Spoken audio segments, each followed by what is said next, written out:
At an opening in Antarctic sea ice, you watch an emperor penguin vanish into water colder than its body can safely become. The bird leaves air, light, and its colony behind, entering a blue ceiling crossed by distant cracks. Below that ceiling, prey moves through dim water, while breathing time begins counting down. The penguin must locate food, pursue it efficiently, and return to a reachable exit. Every dive balances oxygen, heat, navigation, pressure, and the uncertain movements of living prey. Emperor penguins, Aptenodytes forsteri, are the deepest diving birds known from reliable measurements. Their hunting success emerges from connected adaptations rather than one extraordinary trick. A streamlined body reduces drag, solid bones limit buoyant resistance, and powerful flippers generate thrust. Stored oxygen supports working muscles after breathing stops and pressure compresses air spaces. Vision continues the search beneath ice, where daylight can be weak, scattered, or seasonally absent. Yet instruments record only parts of the hunt, and many prey encounters remain hidden from cameras. Scientists can measure depth, acceleration, speed, and location without seeing every decision underwater. Those traces reveal repeated descents shaped by prey layers, ice conditions, and physiological limits. The mystery is not whether emperor penguins hunt there, but how their bodies turn a sealed world into feeding habitat. The answer follows the dive from the breathing hole toward darkness and back again. Emperor penguins breed on Antarctic fast ice during the harshest months of the polar year. Adults alternate prolonged fasting with journeys to marine feeding areas beyond or beneath the ice. Their prey includes Antarctic silverfish, Pleurogramma antarcticum, along with krill and squid where available. Diet varies by region, season, age, and changing access to water masses.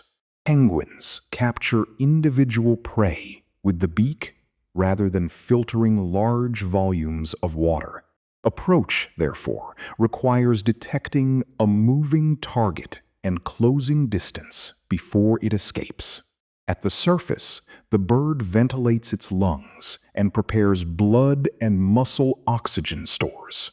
Hemoglobin carries oxygen in blood, while abundant myoglobin stores oxygen inside working muscle. During submergence, heart rate and blood distribution can change to conserve oxygen for essential organs.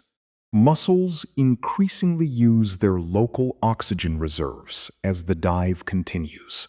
These responses are flexible, varying with activity and expected dive demands, rather than operating as one rigid setting. The penguin's body temperature also provides a thermal buffer against water below freezing. Dense feathers trap insulating air, while subcutaneous fat slows heat transfer through the body wall. Flippers sacrifice some insulation because thin profiles improve swimming, so circulation must limit heat loss carefully. Countercurrent heat exchange helps retain warmth where arteries and veins run close together. The feet and flippers can cool substantially without forcing the body core to follow. At descent, buoyancy from trapped air initially resists downward movement. Strong strokes overcome that resistance until pressure compresses air in feathers and respiratory spaces. As buoyancy decreases, gliding becomes easier and reduces muscular energy during parts of descent. Pressure itself does not flatten the solid body, but compressible gas spaces change greatly with depth. Penguin anatomy and dive responses help manage those changes without claiming immunity from physical limits. Recorded dives commonly reach hundreds of meters, with exceptional dives extending deeper. Duration and depth records describe capability, not the ordinary profile of every feeding trip. As the bird descends, you can imagine the ice surface shrinking into a pale, uneven disk above. Light intensity falls, and longer wavelengths have already been absorbed more strongly by seawater. Penguin eyes function both in air and underwater, accommodating the different optical conditions. The retina supports vision in dim marine environments, though complete darkness would still prevent ordinary sight. Underwater cameras sometimes show head movements associated with visually tracking and seizing prey. Accelerometers can detect rapid body motions that may indicate pursuit or capture attempts. Researchers must validate such signals because a sudden acceleration can also reflect turning or avoiding obstacles. Animal-borne video provides direct context but records limited time and may alter drag or behavior. A prey cue prompts reorientation, faster flipper strokes, and a directed approach. Penguin extends its neck, opens the beak, and attempts to seize the target. A successful capture delivers energy, while a missed strike consumes oxygen and shortens remaining search time. Antarctic silverfish can gather near ice-associated habitats, making some layers more profitable than empty water. Krill distribution is patchy and influenced by currents, sea ice, food, and seasonal development. Penguins, therefore, adjust depth when prey patches shift rather than hunting at one fixed level. Repeated changes in vertical direction can mark intensive searching within a promising layer. This pattern is interpreted from movement, but proof of feeding requires video, stomach data, or validated capture signals.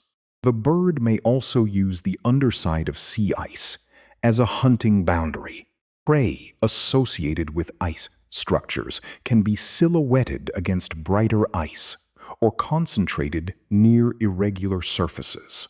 Approaching from below may improve contrast, although lighting and prey behavior determine the advantage. Ice can simultaneously support prey and obstruct the penguin's route to air. Navigation back to an opening is therefore inseparable from the feeding problem. Under stable, fast ice, known cracks and holes become critical gateways used repeatedly by groups. Evidence suggests penguins can orient using visual landmarks beneath the ice and learned spatial information. How they navigate when visibility is poor remains partly unresolved, and no single cue explains every return. Their ascent often includes extended glides, as expanding air increases positive buoyancy near the surface. Reduced stroking conserves energy when the body naturally accelerates upward. If you mistook that glide for passivity, the earlier descent would reveal its aerodynamic logic. At the exit, the penguin may inspect for threats before committing to the final approach. Leopard seals, Hydruga leptonix, can ambush penguins near ice edges and breathing sites. A detected predator prompts hesitation, group clustering, or rapid directional change. Consequence can be delayed breathing after an already demanding dive. Group departures and arrivals may dilute individual risk, though coordination varies with local conditions. The hunt, therefore, connects microscopic oxygen chemistry with a landscape of moving ice and predators. Energy gained underwater must support travel, thermoregulation, molt, breeding, and prolonged parental fasting. For breeding adults, successful foraging ultimately provisions a chick through stored food carried back internally. Poor prey access can lengthen trips and disrupt the timing between parents exchanging care. Sea ice affects that access in opposing ways, creating habitat while also increasing travel distance. Too much consolidated ice can separate colonies from open water by many difficult kilometers. Too little stable ice can undermine breeding platforms before chicks are ready for independence. Climate-driven changes differ across Antarctica, so one regional trend should not represent the entire species. Altered winds, ice formation, and ocean conditions can shift prey without producing an immediately visible collapse. Long-term monitoring must connect penguin behavior to both ice structure and prey distribution. The Emperor's diving adaptations offer resilience, but they evolved within a range of polar conditions. Rapid environmental change can move that range faster than breeding colonies relocate or adjust. Scientists now need measurements spanning winter darkness, remote colonies, and years with contrasting ice. Smaller biologging packages can reduce disturbance while recording fine-scale movement and prey encounters. If you follow identified birds across seasons, individual experience may explain differences hidden by colony averages. Under-ice vehicles can map prey layers and ice geometry without assuming penguins visit every available patch. Satellite observations can track broad ice change, but they cannot reveal a beak closing around one silverfish. Combining scales is essential because hunting success occurs locally within a continental climate system. Researchers also need better estimates of failed pursuits, not merely dives ending with food delivery. Oxygen models should incorporate temperature, workload, body condition, and repeated dives rather than isolated records. Direct observation of eye and head movements could clarify how targets are detected in changing light. Acoustic prey surveys can identify dense layers, though sound reflections do not prove which prey the penguin selects. Genetic and biochemical diet evidence can extend sampling, but each method integrates different time periods. No instrument alone can reconstruct the full sensory world beneath Antarctic ice. The strongest explanation will link a detected prey field, a recorded pursuit, a confirmed capture, and a safe return. Until then, movement traces remain powerful evidence bounded by uncertainty about individual moments. The penguin rising toward its breathing hole carries less oxygen, but potentially more energy than when it descended. Its muscles have spent stored fuel, its blood chemistry has shifted, and the ice ceiling has become a map home. Breaking the surface completes a hunt whose success depended on managing cold, darkness, pressure, prey, and time. Emperor penguins truly hunt beneath Antarctic ice, while the exact cues guiding each hidden capture remain an active frontier.